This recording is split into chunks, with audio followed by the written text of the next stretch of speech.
Combs and Porter had 3 children together. Kim Porter has detailed the alleged abuse that she suffered at his hands.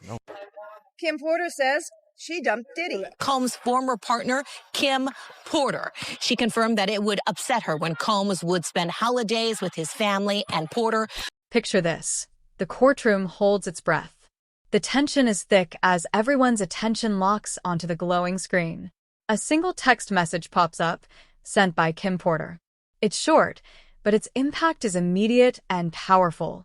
The moment Diddy sees it, his expression shifts. The composure he's held onto suddenly slips. So, what was in that message? And why did it strike such a deep, unexpected chord? Stick with us as we break down the emotional twist and legal implications shaking this headline-making case. In a statement to the TV show The Insider, she says she decided to end what she calls her on-again, off-again relationship with Sean Diddy Combs. She says it was in the best interest of both them and their family. Earlier this week, Diddy announced that he and Porter, who began dating in the 90s, have split. They could have at least... The rap mogul and the model have a son and twin daughters who were just born last December. The couple broke up once before. Diddy dated Jennifer Lopez before he and Porter reconciled. Right. Well, Kim Porter, that is Diddy's ex, who's also the mother of his 3 of his children. Right.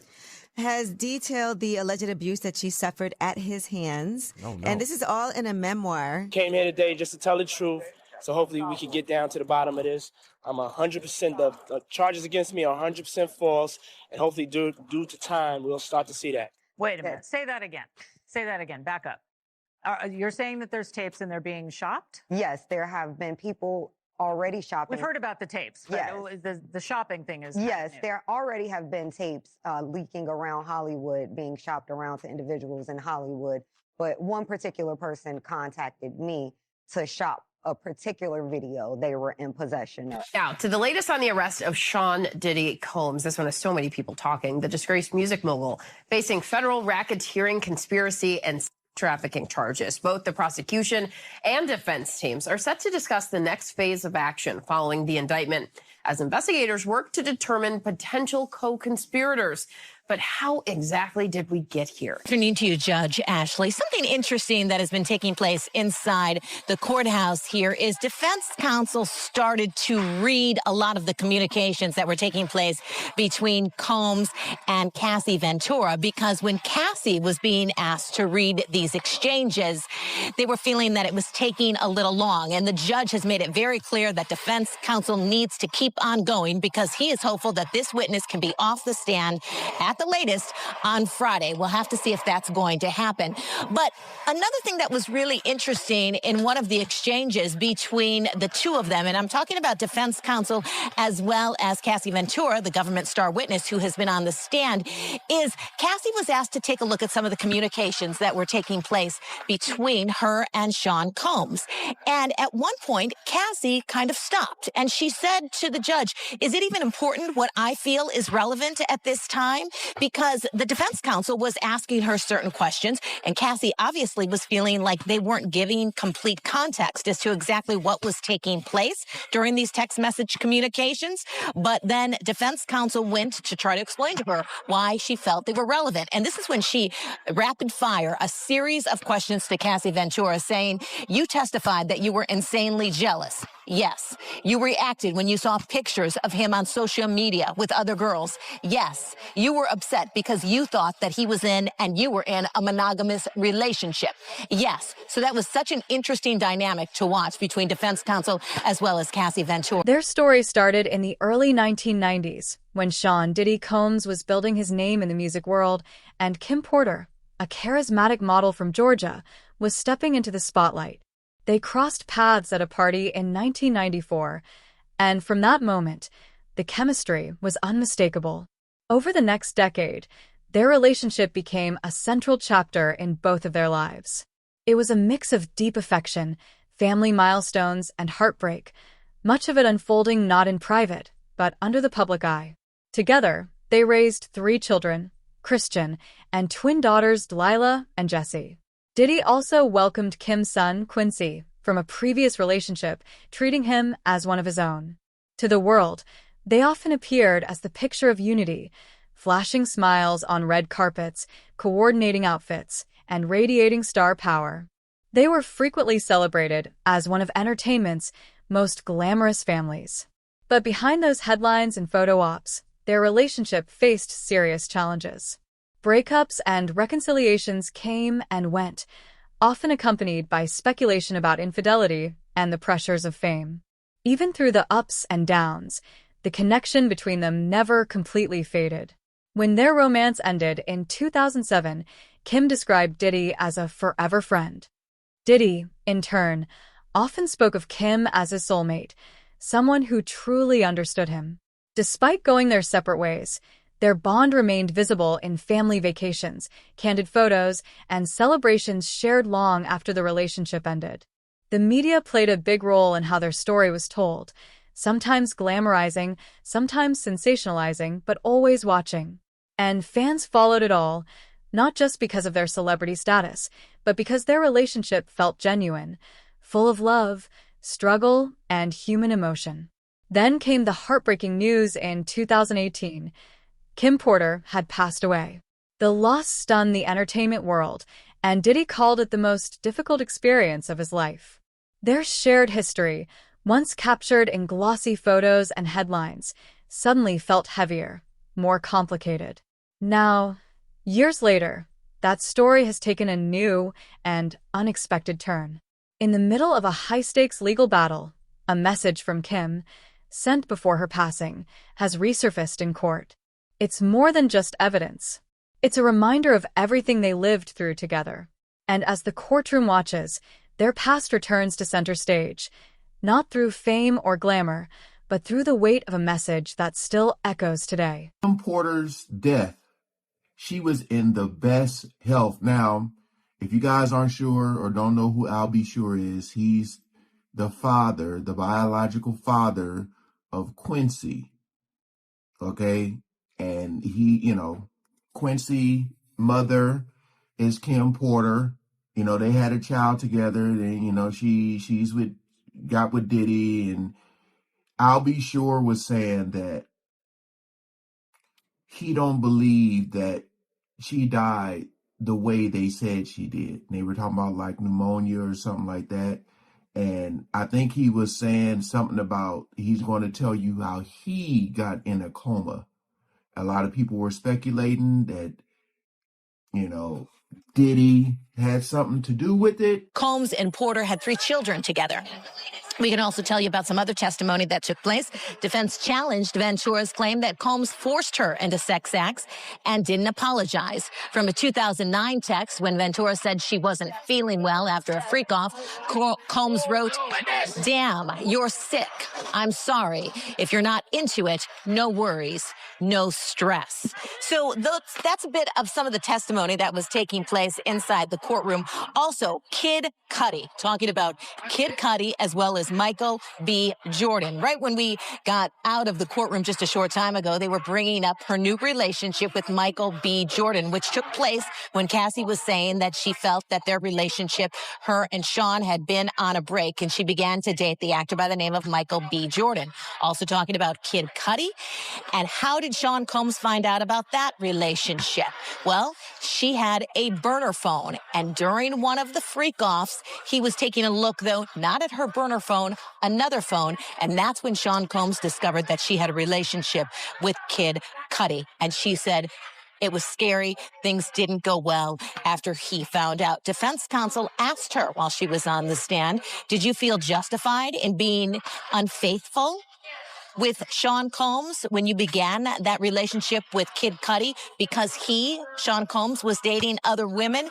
And she didn't really have a good answer to that. She didn't really say she felt justified, but just said, in my mind, we were on a break. The courtroom was wrapped in silence as the prosecution prepared to reveal a critical piece of evidence. All eyes shifted as a printed message was held aloft, described by the prosecution as a final note from Kim Porter. The document, uncovered during the investigation, was dated just days before her passing. At the defense table, Diddy remained still. His gaze was steady, aimed forward, but the gravity of the moment seemed to settle around him like a shadow.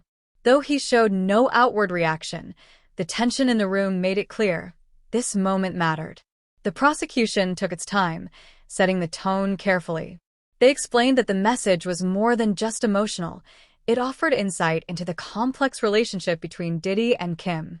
According to them, her words helped illuminate the backdrop of the case and supported their claims. As the courtroom braced for what was coming, the atmosphere shifted. Jurors exchanged looks. The audience leaned in. Then came the judge's voice, firm, calling for order, as whispers briefly stirred across the gallery. An enlarged version of the message was displayed on screen, and the room fell quiet again. Each word was read aloud, slow and deliberate, allowing the emotional depth to land with full force. At first, Diddy didn't react, his hands folded, his expression unreadable. But as the reading continued, a subtle change came over him. His eyes moved toward the screen, and for just a moment, the mask slipped.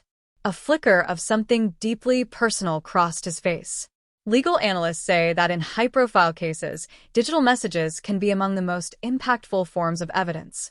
They offer a window into a person's unfiltered emotions, a moment captured in real time, untouched by preparation or strategy. And Kim's message was exactly that. A brief but powerful glimpse into what remained unresolved between her and Diddy. The text read, "Puff, I thought we were forever. How did it come to this? You can run the world, but you can't outrun what we had. Remember that." The words hung in the air, leaving a deep silence in their wake. A mix of longing, sadness, and confrontation. Each sentence delivered a message that seemed to land with force. As the room processed what had just been shared, attention turned back to Diddy. His expression, though still controlled, had clearly shifted. And with that, the tone of the trial seemed to change too. This wasn't just another piece of evidence, it was a turning point. One that left a lasting mark on everyone in the courtroom. Our next guest was a New Jack Swing superstar in the 80s. Now, Al B. Sure is using his second chance at life to fight for health equity. After surviving a coma and liver transplant, he's an advocate pushing for real healthcare change. He's also exposing shocking truths about the music industry and recording artist Diddy in his upcoming tell-all, Do You Believe Me Now? It comes out this fall. Al B. Sure, though, is joining us this morning. Good to see you. So good to see you. You look good. You feeling good? I am so blessed. We woke up this morning. We don't call it a comeback like LL says, right? This is updating my software. And I'm truly grateful to be here. And Roseanne. Al, the last time you were here, you could barely walk up the step to sit down here. Barely. You were my first interview with Cristal, right? Yes. When I was released from the hospital, and it was just, what an amazing journey it's been. You know, I figured, look, when you get lemons, make Arnold Palmer. So what are you doing now? How are you getting the word out? Well, you know, it's been an amazing journey. I get the call from my co-founder, Ms. Rachel Nordlinger. We started the Health Equity and Transplantation Coalition, and we are advocating in Congress, fighting for equal access to quality health care, just focused. And my focus, obviously, you know, standing in Congress and speaking in front of Congress, I've made it very clear. I am not here for the politics. I'm not here for the next election. I'm simply here to save lives of transplant patients. So, so there's a focus there. We've had some success in Congress related to having people come across the aisle, because I made that clear. So this is a real life mission. There's no marketing in my life. Roseanne, this is the best time of my life. You look good. This is not, there's no hustle, there's no marketing, I'm living my truth. You see how grateful and appreciative he's at like that? Picture this. The courtroom is still. Tension builds as the prosecution steps forward with what they call a critical piece of evidence, Kim Porter's final message. It wasn't long, but the emotional punch it carried left the room speechless. And when Diddy saw it, something inside him changed. Let's go back to the beginning. Their story started in the early 90s, when Sean Diddy Combs was climbing the music industry ladder and Kim Porter was a young model catching attention. They met in 1994, and sparks flew instantly. Over the years, they built a life filled with both high-profile moments and personal trials. Together, they raised 4 children, 3 biological and 1 Kim brought into the relationship, whom Diddy loved as his own. To the public, they were polished, glamorous, even picture-perfect. But behind the scenes, things were far more complicated. They endured breakups, reconciliations, and rumors that constantly tested their bond. Still, there was always a sense of connection, even after they ended things in 2007. Diddy often called Kim his soulmate, and Kim described him as a friend forever. When Kim passed in 2018, the loss hit Diddy hard. He called it the most painful experience of his life. Now, years later, her words have reemerged, not in a memoir or interview, but in a courtroom. The message was introduced by the prosecution with deliberate care. It was short but revealed deep, emotional truths. As the prosecutor read the text aloud, the room held its breath. "Puff, I thought we were forever. How did it get here? You can run the world, but you can't run from what we had. Remember that." Diddy, known for keeping his cool under pressure, sat stone-faced at first. But those closest noticed the shift: clenched jaw, stiff shoulders, and eventually misty eyes. For a moment, the image of the music mogul disappeared, replaced by a grieving man confronting the weight of the past. This wasn't just another piece of courtroom evidence. It was a turning point. Jurors saw it. So did the media. And while the prosecution used the moment to underscore emotional context, the defense scrambled to preserve their strategy. The judge called for a break, but the impact had already landed. Text messages like this carry more than words. They capture moments, emotions, and truth without filters. In high-profile cases, these messages often shift how jurors interpret everything that follows. The line about running the world hit especially hard. It felt like a final chapter Kim had written, a message not just to Diddy, but about him. For the defense, this moment raised difficult questions. How do you counter something so personal without appearing insensitive? How do you redirect the jury's attention to the evidence at hand? This is where emotional moments can make or break a trial. Just think back to other public cases where